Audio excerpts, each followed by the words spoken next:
सैकड़ों घराने जो बेगुनाह जेलों में बंद हैं, कम से कम वो भी अपने घरों का दीदार कर सकें। उनकी सीताएं भी अपने रामों का इंतजार कर रहे हैं। राम जी तो वनवास के बाद घर आ गए, लेकिन उनकी सीताओं क्या क्या जो 10-10, 15-15 साल से सिर्फ यूएपी की नंगी तलवार की वजह से जेलों में सड़ रहे हैं। 140 करोड़ इंसानों जिंदगी से बेगानो, सिर्फ चंद लोगों ने हक तुम्हारा छीना है। बोलने पे पाबंदी, सोचने पे ताज़ीरें, पाऊँ मैं गुलामी की आज भी हैं जंजीरें।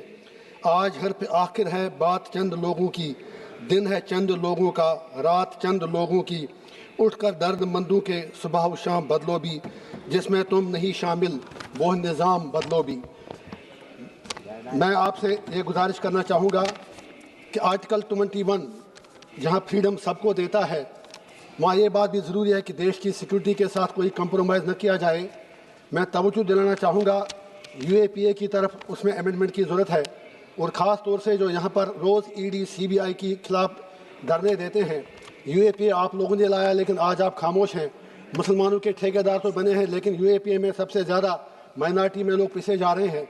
मेरी सरकार से इतनी गुजारिश है कि ख़ास तौर से 43D जो है, उसमें every innocent has to prove that he is not guilty. How can he prove himself that he is not guilty जब ट्रायल भी नहीं होगी, कुछ नहीं होगा।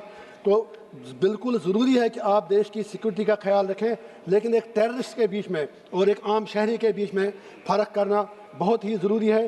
जज साहिबान भी कुछ नहीं कर सकते हैं क्योंकि उनके हाथ भी बंधे हैं। सैकड़ों लोग बल्कि हज़ारों लोग जेलों में ख़ास तौर से यूएपीए में बंद हैं। मेरी गुजारिश इस हाउस से यह है कि सैकड़ों लोग जेलों में सड़ रहे हैं। इस कानून में अगर वाकई मोदी जी है तो कहते हैं मोदी है तो मुमकिन है, ज़रा आज करके दिखाइए। हम कहेंगे कि आप सबका साथ सबका विकास, कम से कम 40D सेक्शन हटा के थोड़ा एक इंसानियत का सबूत दे दीजिए। इसी तरह आप कहते हैं कि अब जम्मू कश्मीर से कन्याकुमारी तक एक संविधान है, एक कानून है, सब कुछ है, लेकिन पीएसए वहाँ पर फिर क्यों है?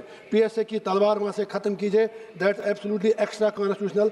मैं आपसे आखिर पर फिर यही गुजारिश करूँगा कि मेहरबानी करके जहाँ ईडी सीबीआई के मुल्क बात होती है, यूएपीए पर हर हाल में एनडीए सरकार को, नीतीश कुमार जी हूँ, चंद्रबाबू नायडू जी हूँ, मेरी उनसे हाथ जोड़कर गुजारिश है कि आप भी बीजेपी के दोस्तों से कह दें कि हमारा एक तरफ हम यूनाइटेड नेशन में परमानेंट सीट की बात करते हैं, अच्छी बात है, लेकिन बस जस्ट 30 सेकंड्स, लेकिन उसके लिए ज़रूरी है कि जो हमारे कवानीन हूँ, ख़ास तौर से जो इंसानी हुकूक़ के मुतल्लिक़ जुड़े हूँ, वहाँ पर वो बैनुल-अक़वामी मेयार पर पूरे उतरें। उम्मीद रखूँगा कि यूएपीए में सरकार बहुत जल्द बदलाव लाएगी ताकि कम से कम वो सैकड़ों घराने जो बेगुनाह जेलों में बंद हैं, कम से कम वो भी अपने घरों का दीदार कर सकें। उनकी सीताएं भी अपने रामों का इंतज़ार कर रहे हैं। राम जी तो वनवास के बाद घर आ गए, लेकिन उनकी सीताओं क्या क्या जो 10-10, 15-15 साल से सिर्फ यूएपी की नंगी तलवार की वजह से जेलों में सड़ रहे हैं। आपका बहुत बहुत शुक्रिया।